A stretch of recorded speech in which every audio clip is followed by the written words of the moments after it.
8 മാസം ഗർഭിണിയായ 23-കാരിയെ കൊലപ്പെടുത്തിയിരിക്കുകയാണ് ഇസ്രായേൽ സൈന്യം. റിപ്പോർട്ട് പുറത്തുവരുന്നത് വെസ്റ്റ് ബാങ്കിൽ നിന്നാണ്. 15 മാസം കൊണ്ട് കൊന്നു തള്ളാവുന്ന മനുഷ്യരെയെല്ലാം ഗസയിൽ കൊന്നു തള്ളിക്കഴിഞ്ഞു.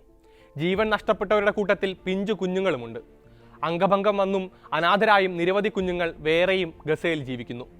ആശുപത്രികളും അഭയാർത്ഥി ക്യാമ്പുകളും അടക്കം ഭൂരിഭാഗം കെട്ടിടങ്ങളും തകർത്ത് തരിപ്പണമാക്കി. അടുത്ത ലക്ഷ്യം വെസ്റ്റ് ബാങ്കാണ്. വെസ്റ്റ് ബാങ്കിൽ സാധാരണക്കാരായ ഫലസ്തീനികളെ ലക്ഷ്യമിട്ട് ഇസ്രായേൽ സൈന്യത്തിന്റെ നടപടികൾ അതിശക്തമായി തുടരുകയാണ്. നൂർ ഷാംസ് അഭയാർത്ഥി ക്യാമ്പിൽ നടത്തിയ റെയ്ഡിനിടെ 2 ഫലസ്തീൻ യുവതികളെ വെടിവെച്ചു കൊന്നു.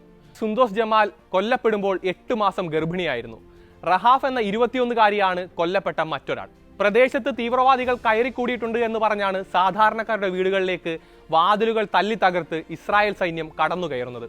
ടാങ്കറുകളും ബുൾഡോസറുകളുമായി എത്തിയ സൈന്യത്തെ പേടിച്ച് നൂർ ഷംസ് അഭയാർത്ഥി ക്യാമ്പിന് കിഴക്കുള്ള അൽമൻഷയിലേക്ക് പലായനം ചെയ്യാൻ ശ്രമിക്കുമ്പോഴായിരുന്നു സുന്തോസ് ജമാലിനും കുടുംബത്തിനും നേരെ വെടിവെപ്പുണ്ടായത്.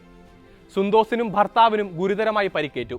അയൽവാസികൾ ഓടിയെത്തി വീടുകൾക്കുള്ളിലേക്ക് മാറ്റിയതിനാൽ ഇവർക്കൊപ്പം ഉണ്ടായിരുന്ന 2 കുട്ടികൾ തലനാരിഴയ്ക്ക് രക്ഷപ്പെട്ടു.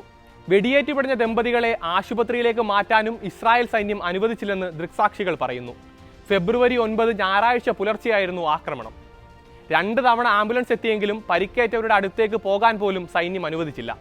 8 മാസം ഗർഭിണിയായ സുന്തോസ് അപ്പോഴേക്കും ചോര വാർന്നു മരിച്ചിരുന്നു. ഇസ്രായേൽ സൈന്യം ഇതിനോടകം ഉപരോധിച്ച തബത് സർക്കാർ ആശുപത്രിയിലാണ് സുന്തോസിനും ഗുരുതരമായി പരിക്കേറ്റ ഭർത്താവിനെയും കൊണ്ടുപോയത്. സുന്തോസിന്റെ ഗർഭസ്ഥ ശിശുവിനെ പുറത്തെടുക്കാൻ ശ്രമിച്ചെങ്കിലും ആ കുഞ്ഞും ഉദരത്തിൽ വെച്ച് തന്നെ കൊല്ലപ്പെട്ടിരുന്നു. വംശഹത്യ, നിർബന്ധിത പലായനം എന്നിങ്ങനെ ഗസയിൽ നടത്തിയ യുദ്ധക്കുറ്റങ്ങൾ വെസ്റ്റ് ബാങ്കിലും ആവർത്തിക്കുകയാണ് ഇസ്രായേൽ. തുൽക്കാർമിന് കിഴക്കുള്ള ക്യാമ്പിൽ വെച്ചാണ് 21-കാരിയായ റഹാഫിനെയും സൈന്യം വെടിവെച്ചു കൊന്നത്. ഒരു തീവ്രവാദിയെ കണ്ടെത്താൻ വീട് പരിശോധിക്കുകയാണെന്നും ആളുകൾ പുറത്തു പോകണമെന്നും ഇസ്രായേൽ സൈന്യം ആവശ്യപ്പെട്ടു. മുന്നറിയിപ്പ് നൽകിയിട്ടും യുവതി പുറത്തു വന്നില്ലെന്നും തുടർന്ന് വാതിൽ തകർത്തപ്പോഴാണ് ഇവർക്ക് ഗുരുതരമായി പരിക്കേറ്റത് എന്നുമാണ് ഇസ്രായേലിന്റെ ന്യായം. പരിക്കേറ്റവർക്ക് വൈദ്യസഹായവുമായി രംഗത്തുള്ള ഫലസ്തീൻ റെഡ് ക്രസന്റ് സൊസൈറ്റിയെ സൈന്യം തടയുന്നതും ഇവിടെ പതിവാണ്. ഇസ്രായേൽ വെടിനിർത്തൽ കരാർ ലംഘനം തുടരുന്ന സാഹചര്യത്തിൽ ബന്ദിമോചനം താൽക്കാലികമായി ഹമാസ് നിർത്തിവെച്ചിട്ടുണ്ട്. ഇസ്രായേലിന്റെ സമീപനം തിരുത്താതെ ഇനി ബന്ദിമോചനം ഇല്ലെന്ന നിലപാടിലാണ് നിലവിൽ ഹമാസ്. ഇതിനിടെയാണ് വെസ്റ്റ് ബാങ്കിൽ സൈനിക പ്രവർത്തനങ്ങൾ ഇസ്രായേൽ വിപുലീകരിക്കുന്നതും.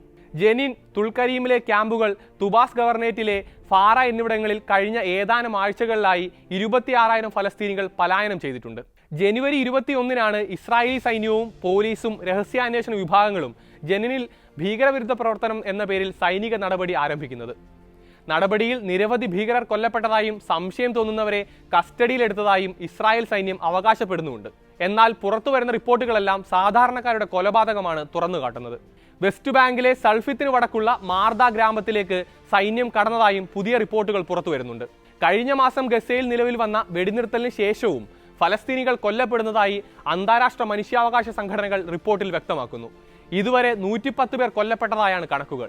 2ാം ഘട്ട വെടിനിർത്തൽ കരാറിലേക്ക് കടക്കുമ്പോൾ വെസ്റ്റ് ബാങ്കിലെ നടപടികൾ ആശങ്ക ഉയർത്തുന്നതാണ്. സമാധാനം ശാശ്വതമല്ലേ എന്ന ചോദ്യങ്ങളും അവിടെ ഉയരുന്നു.